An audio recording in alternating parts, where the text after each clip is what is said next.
dans le livre de Luc, chapitre 7, à partir du 11e verset jusqu'au 17. J'ai lu au nom de Jésus. Amen. Les jours suivants, Jésus alla dans une ville appelée Naïm. Ses disciples et une grande foule faisaient route avec lui.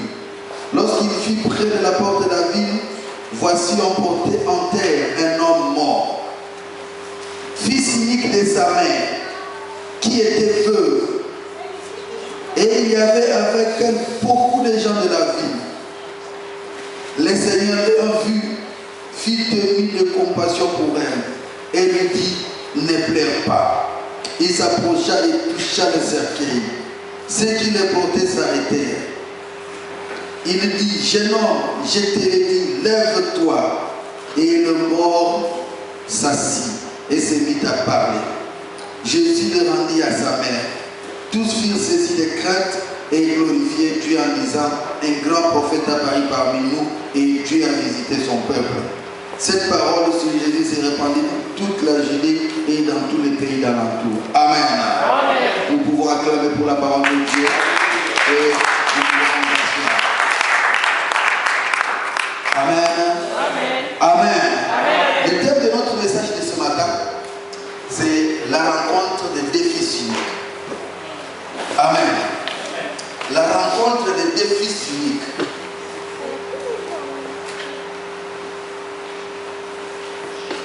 Ici,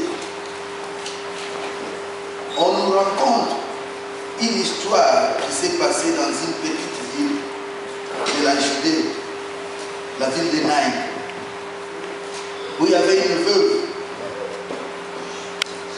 qui n'avait qu'un seul fils. Il avait son fils. Et je crois que c'était la personne qui était la plus précieuse pour elle, pour cette femme. À un certain moment, la Bible ne nous a pas dit comment, mais ce garçon-là avait trouvé la mort. Alléluia. Tout était prêt, comme vous le savez, on a organisé les funérailles, tout était préparé et on s'apprêtait à aller l'enterrer.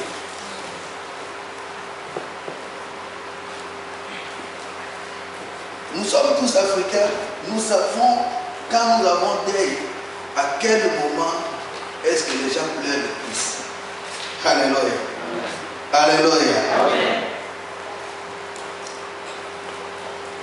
Vous savez, quand il y a deuil, surtout ces derniers temps, en Afrique, plus particulièrement, s'il faut parler de l'Afrique, il faut parler du Congo, de chez moi, plus particulièrement, quand il y a deuil, depuis un certain temps, une personne peut mourir aujourd'hui, on peut l'enterrer après une semaine. Et là, le corps reste à la mort, on prépare tout ça pour organiser le deuil. Donc, là, les gens pleurent quand ils attendent, quand ils ont la nouvelle que tel est décédé, alors tout le monde pleure. Mais après un certain temps, on est presque habitué avec ça. On se prépare, chacun va chercher l'argent. On appelle ceux qui sont ici en Europe. Il faut envoyer l'argent, ceci, il faut chercher la salle. Parce qu'aujourd'hui, à Kinshasa, c'est encore une très grande dépense organiser un deuil. Alléluia. Il faut chercher la salle, il faut louer les chaises. Donc, il y a tout un comité d'organisation. Un comité d'organisation, il faut qu'on achète les uniformes. Donc tout ça, à un certain moment, on peut même oublier que tel qui nous a été cher est mort. On se préoccupe maintenant à l'organisation. Et quand on vient maintenant avec la dépouille pour exposer, là aussi c'est un autre problème. Ce qui se passe. Et il y a même ceux qui viennent exhiber leurs amis. Alléluia. Amen. Amen.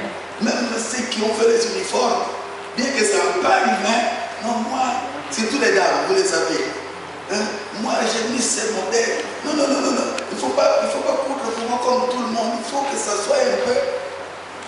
Et là, on oublie qu'une personne qui nous a été chère est morte. Alléluia. Et là, c'est peut-être un défi. Les gens passent. Mais il arrive un moment où tout le monde devient maintenant conscient. Alléluia. Un moment où tout le monde devient conscient. Tout le monde. Nous oublions tous la préparation, toutes les préparatifs, là, nous oublions.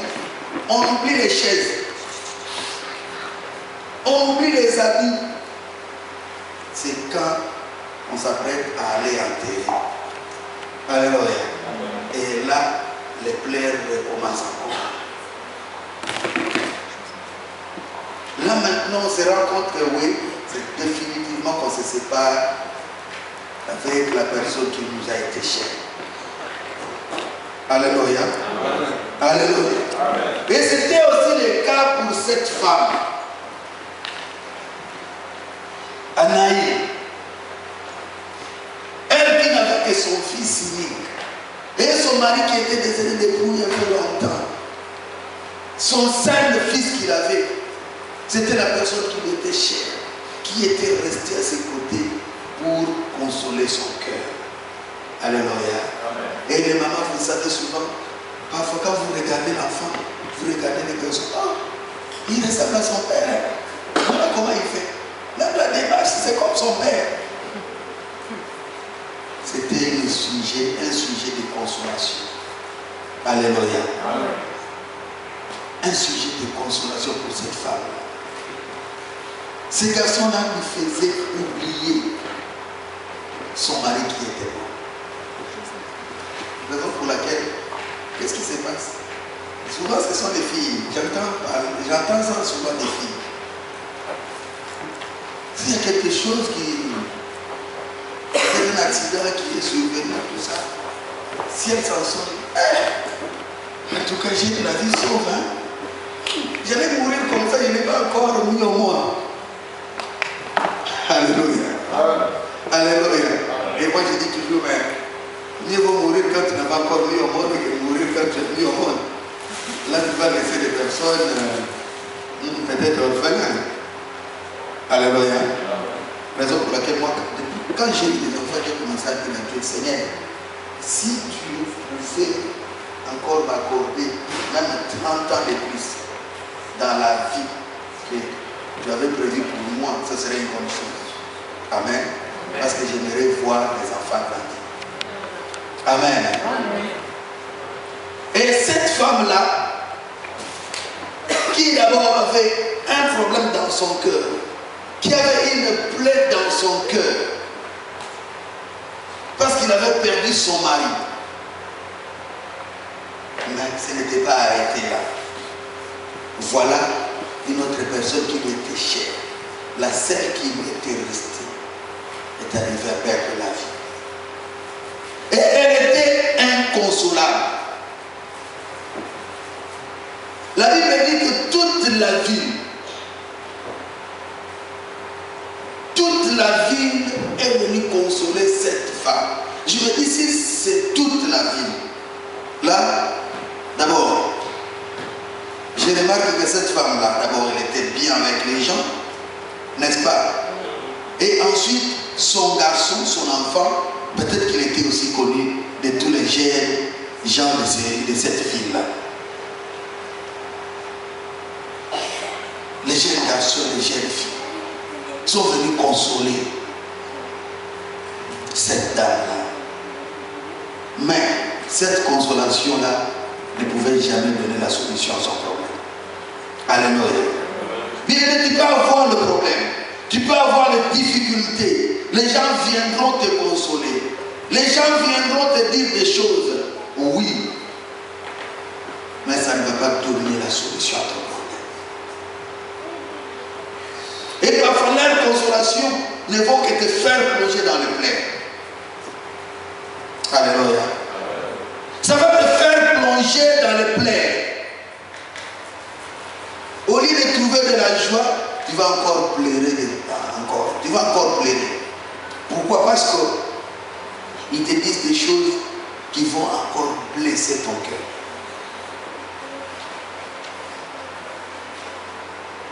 Oui, bien aimé, mais j'ai connu quelqu'un. S'il vient à ta rencontre pour te consoler, tu vas retrouver la joie de vivre. Alléluia. Amen. Tu vas retrouver la joie de vivre. La Bible dit qu'il y avait une grande foule qui venait pour aller enterrer les garçons. Et à ce moment-là, il y avait encore plus de plaies. Et vous savez, il y a plusieurs manières de pleurer. Chez nous, il y a plusieurs manières de pleurer. Parfois, on pleure avec des chants. Parfois, on pleure avec des danses.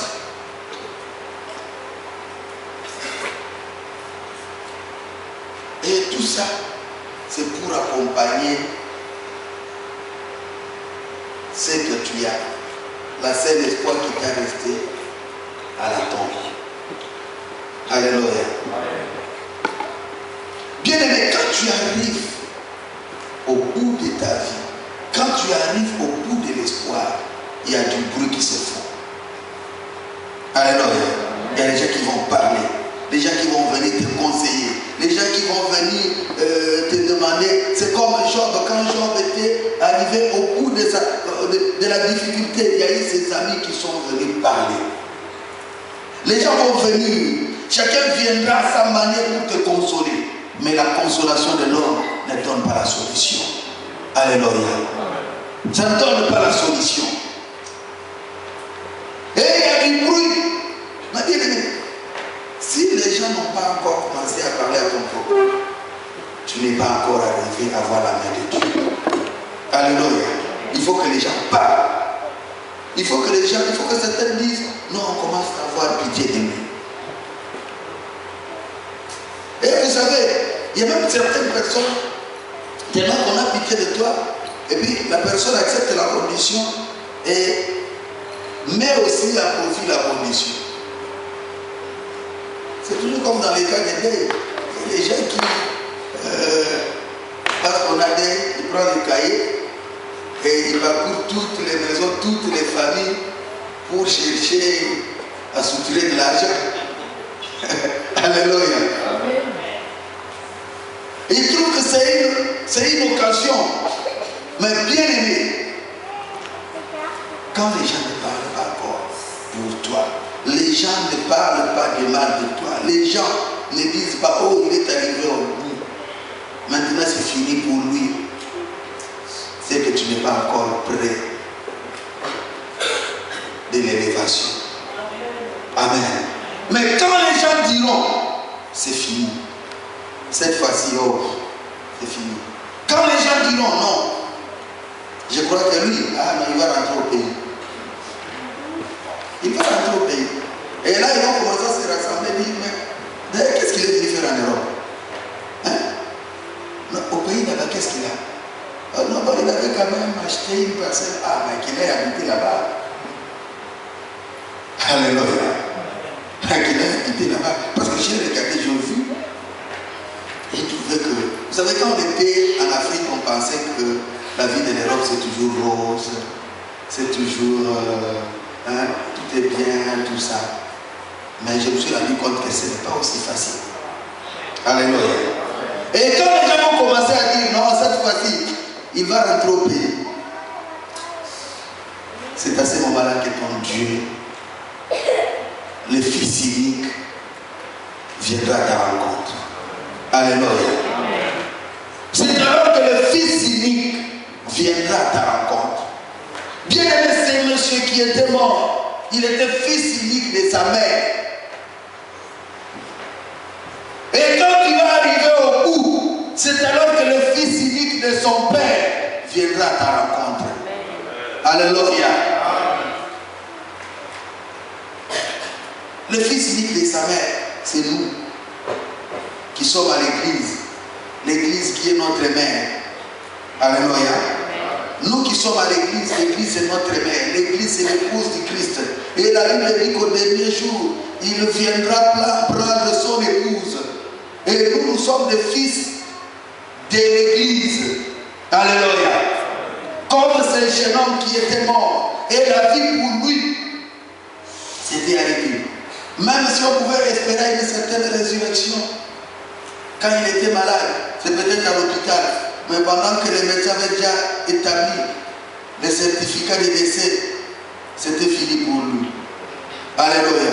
Et dans les temps anciens, avant d'aller enterrer, on attribuait déjà, c'est-à-dire on vérifiait pour vraiment établir que la personne est décédée, pour établir aussi les certificats d'inhumation. Et c'est avec ça qu'on s'est présenté au cimetière pour enterrer.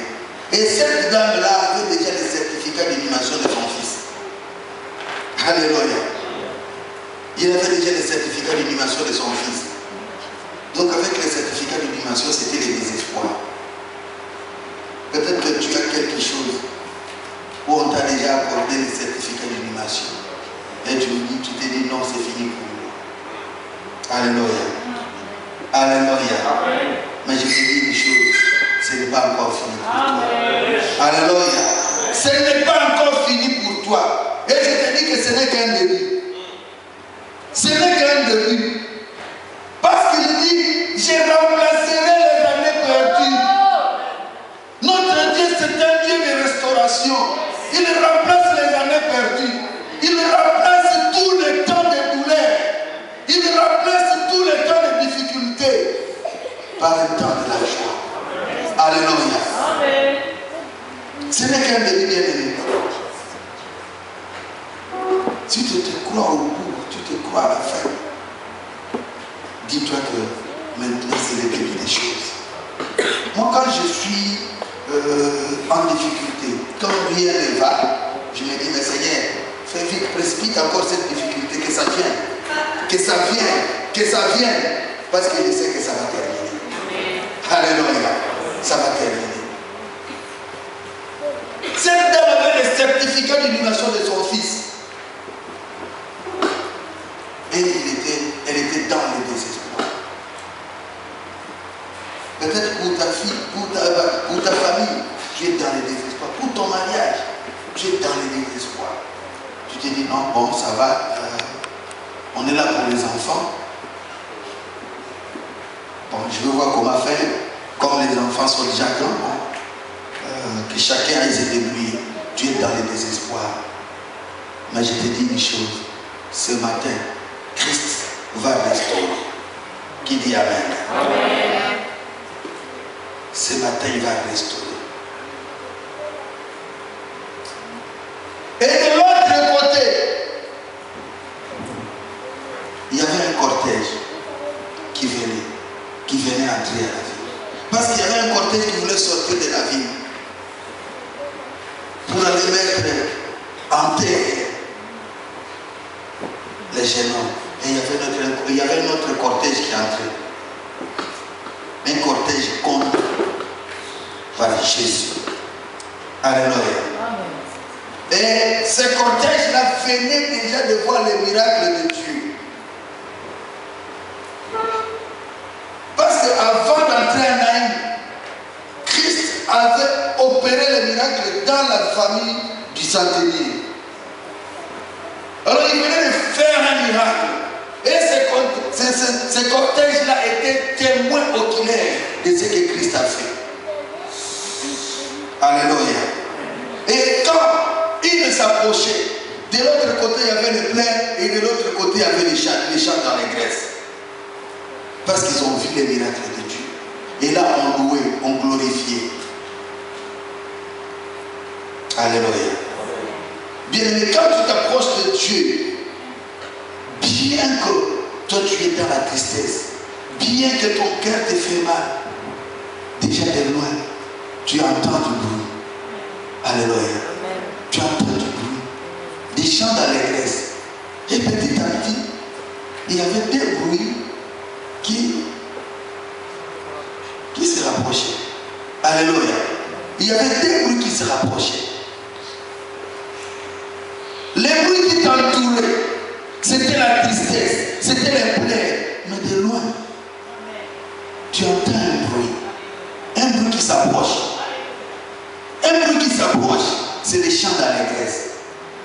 Mais c'est dur parfois pour entonner ces chants-là.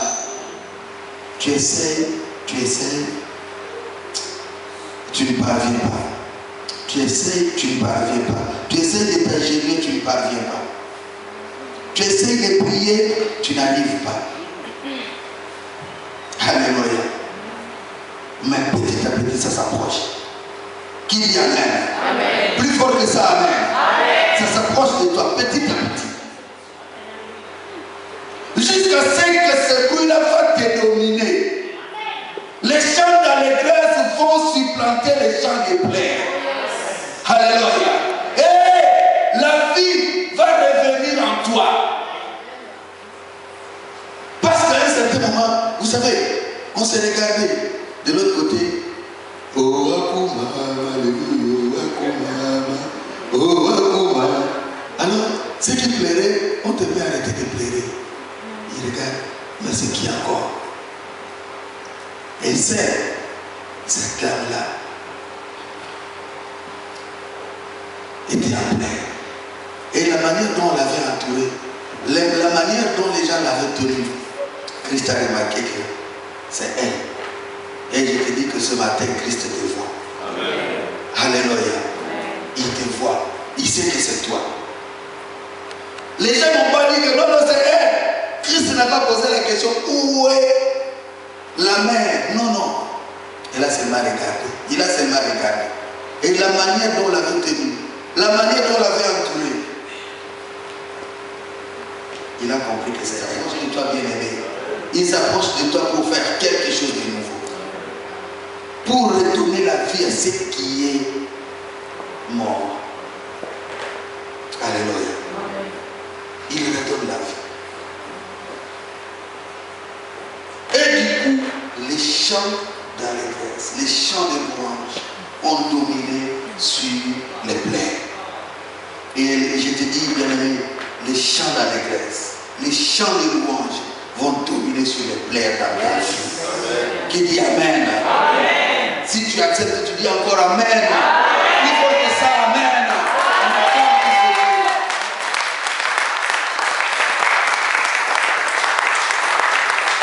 Parce que le fils unique de son père a été donné pour la guérison du monde.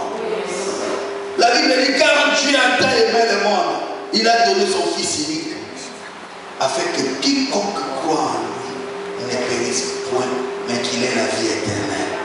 Alléluia. La vie éternelle, ce n'est pas seulement spirituel, mais la vie éternelle, c'est aussi physique. C'est aussi physique. Parce que quand Nicodème s'est approché de Christ, il lui a posé la question. En fait, Nicodème ne s'était même pas exprimé. Mais déjà avec la conversation, Nicodème a dit à Jésus, maître, Nicodème, lui qui était le docteur de loi, le docteur de la loi, qui connaissait la loi mieux que tout le monde, quand il s'est approché de Jésus, ce jeune homme de 33 ans qui n'avait même pas étudié, il a appelé maître. Alléluia. Il a dit, maître, je sais que tu es un docteur venu de Dieu, car personne ne peut faire les choses que tu fais. Qu'est-ce que Christ faisait? C'était des prodiges, c'était des miracles. Mais Christ répliqua en lui disant, en vérité, je te l'ai dit, personne ne peut voir le royaume de Dieu s'il est né de nouveau. Alléluia. Donc personne ne pouvait voir les miracles que Christ faisait s'il est né de nouveau. Dans le royaume de Dieu, la vie éternelle, c'est aussi les signes, c'est aussi les prodiges. Alléluia. Dieu veut faire quelque chose dans ta vie pour prouver que réellement tu as le royaume de Dieu en toi. Alléluia. Dieu est prêt. Mais c'est comme il a dit à Nicodème, tu ne peux pas voir le royaume de Dieu. Tu ne peux pas expérimenter la vie éternelle si tu ne nais de nouveau. Alléluia.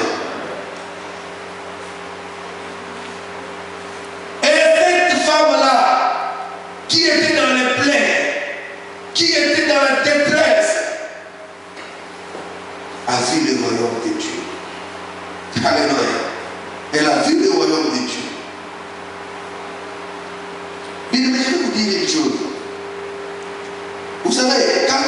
était dans la maison du centenier. D'abord, avant qu'il aille, parce que ce sont des récits successifs, avant qu'il aille, les centeniers avaient envoyé les anciens, des juifs, pour demander à Jésus de venir. Et ces gens-là, quand ils sont partis, ils ont demandé à Christ de venir, ils ont insisté. Ils lui ont adressé des supplications avec insistance pour que Christ aille chez les centeniers. Bien aimé, pour les centeniers, avant de voir le miracle, il fallait insister. Peut-être que tu as beaucoup fait comme les centeniers, tu as prié, tu as insisté, tu n'as jamais vu le miracle. Mais je te dis aujourd'hui, tu n'as pas besoin d'insister. Christ te voit. Alléluia. Il te voit. Parce que quand il a regardé la femme, il a eu pitié. Il était ému de compassion. Peut-être que cette femme-là aussi avait fait comme les centeniers. Auparavant, elle avait prié Dieu pour la guérison de son fils. Mais ça n'a pas arrivé. Et peut-être qu'elle a dit aussi que Dieu l'a abandonné. Oui. C'est la douleur qui peut te faire dire des choses. C'est la douleur. Moi, parfois, quand je vais chez les sœurs et les frères, ils ont des problèmes quand ils parlent.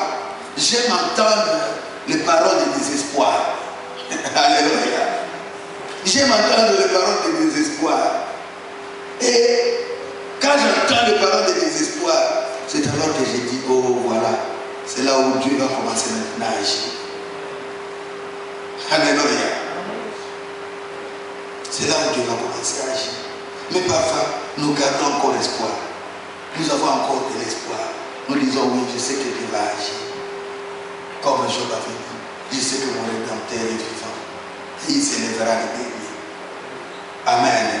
Oui, effectivement, il va s'élever. Mais à un certain moment, nous arrivons au bout. Nous avons amené les certificats d'inhumation. Et là, nous disons, cette fois-ci, c'est fini pour nous. Tu te dis, parfois. Vous savez, il y a des situations qui nous arrivent. Tu regardes, tu dis, en tout cas, cette fois-ci, c'est fait. Il y a des solutions. Et peut-être que tu commences déjà à prendre tes dispositions. Alléluia. Oui, prends tes dispositions. Mais Christ va aussi prendre ses dispositions. Alléluia. Et la disposition que prendra Christ va dominer sur ta disposition. Alléluia.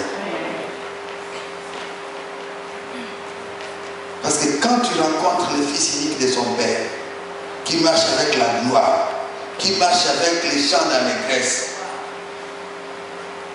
tes plaies ne vont plus se faire entendre. Ta honte va disparaître. Alléluia. Amen. Peut-être que toi, c'est la maladie. On t'a dit non. C'est fini pour toi. Il te reste quelques temps pour vivre. Moi, parfois, j'aime les médecins blancs. Parce qu'ils ne sont pas comme chez nous. Nos médecins ne disent pas non, il te reste quelques temps. Non, non, ils ne le disent pas. Nos médecins, ils ont fait un peu de la psychologie, là, la psychologie médicale. Les qui sont vraiment spécialisés en ça. Ils ne te diront pas. En tout cas, ils ne te diront pas. Peut-être à un proche de la famille, mais à toi-même, non. Ils ne te diront pas.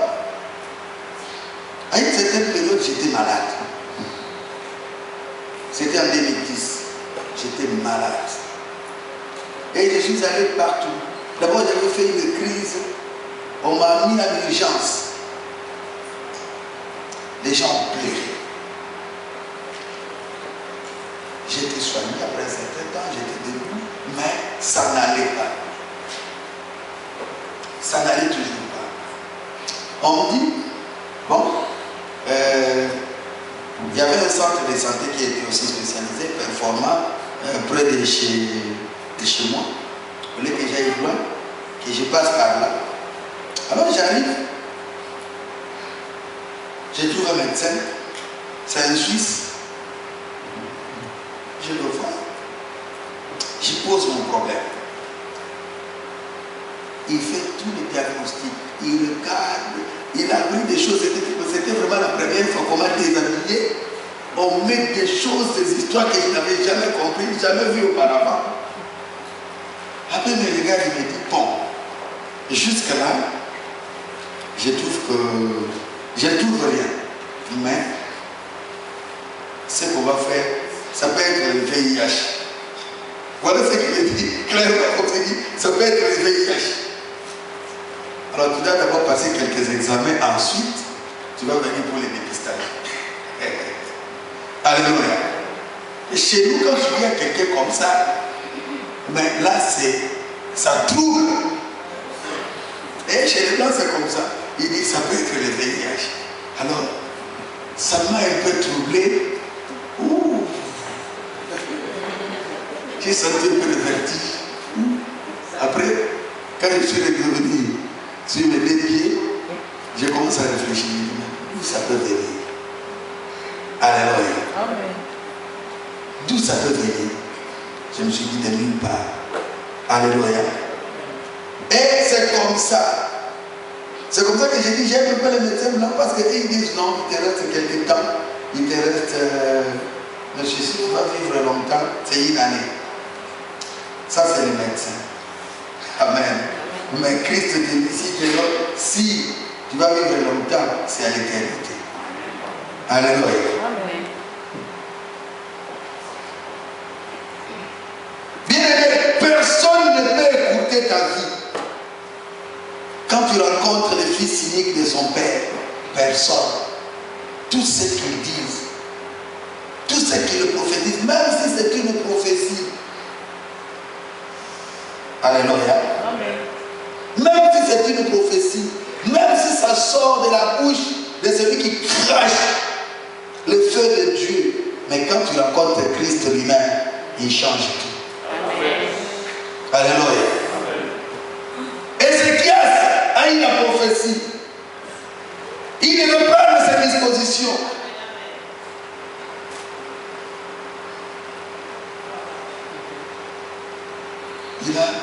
Il a écouté.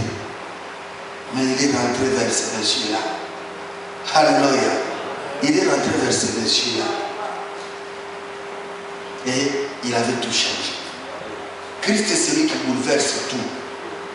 Parce que quelqu'un qui ressuscite des morts, qui est prêt à être inhumé, c'est que c'est quelqu'un qui bouleverse les choses.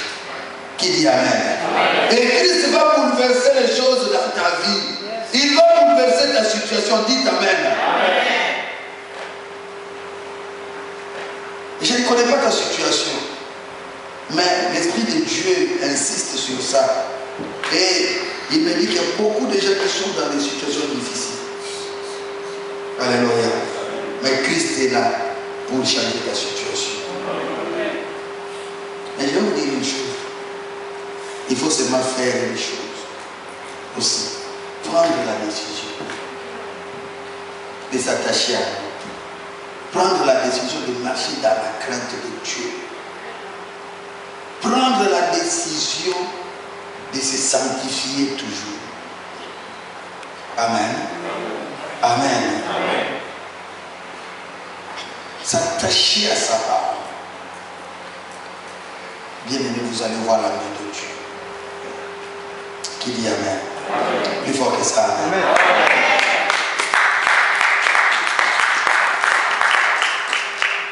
Oui.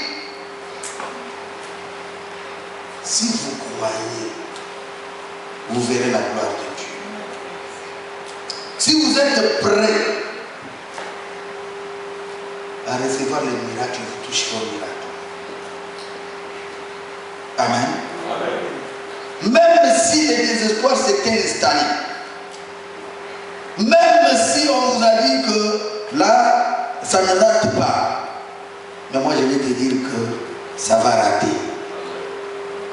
Et ce n'est pas moi qui te dis, c'est l'Esprit de Dieu qui te dit que ça va rater.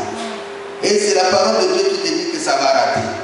Parce que Dieu est celui qui bouleverse les choses. Il change de situation. Il change de situation. Et il est prêt à changer aussi la situation de quelqu'un ce matin. Amen. Amen. Est-ce qu'on peut acclamer pour cette Dieu?